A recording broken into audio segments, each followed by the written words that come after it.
ओम श्री साईनाथाय नमः। आजिर साई संदेश रे बाबा कहते मोर प्रिय संतान तुम्हें जमार व्यस्त हुआ नहीं। मो सबुबेले तुम सांगरे अच्छी। मो आशीर्वाद सबुबेले तुम उपरे अच्छी। तुम्हें केबे भी निजको एकुटिया भाव नहीं। तुम्हें तुम कर्म रे लगी पड़। तुम्हें मन को केबे भी दुर्बल कर नहीं मोर संतान। मु तुमको साहस देवी, तुमको धैर्य देवी। तुम्हें केमिति निज कर्म क्षेत्र रे आगे चलिबो सेथिलागि तुम्हें कहा कथारे जाओनी। तुम मनर कथा को शुण। तुम मन कौन कहूची। तुम गुरुजन मानक आशीर्वाद नियो। सेमानंको पचार, सेमाने केबे भी तुम खराब चाहंतिनी। सेमाने तुमको बहुत भल पाती। मु सबु देखुची मोर संतान।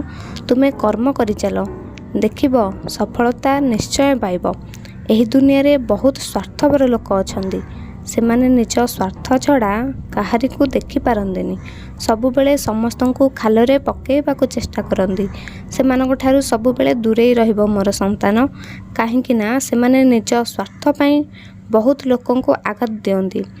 सेथिपई सेमानक ठारू दूरेइकी रहिबो मोर संतान। तुमे जहा भी करूछ मु सेथिरे बहुत खुशी अछि।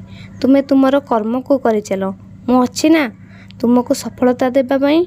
हाँ, आज तुमे मोर दर्शन निश्चय पाइब। केतेबेले आउ केमिति पाइब सेटा तुमे निजे जानि परिबो। आज तुम घरे जे प्रथम रोषे होउछि ना, बाहरे कुकुर को खाइबाकू देबो। तापरे तुम परिवार लोके मिसी करी खाइब। तुमर बहुत मंगल हेबो मोर संतान। मु एक कथा काहेकि कहूछि तुमे निश्चय जानि परिबो। तुमे निजको केबे एकुटिया असहाय भाबनी मोर संतान। तुमे सबुबेले एमिति निजको असहाय एकुटिया मन करनी। केमिति भाबुछ तुमे असहाय एकुटिया बोली। तुमर परिवार तो बहुत भल।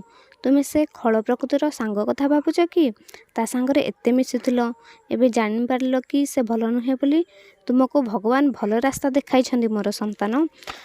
ता कथा मनरू काढ़ी दियो। मो साई नाम को जप कर, देखिबो सबु ठीक हेजिबो। सबु समस्यार समाधान हेजिबो मोर संतान। सबुबेले एमिति हसुथा। ओम श्री साईनाथाय नमः।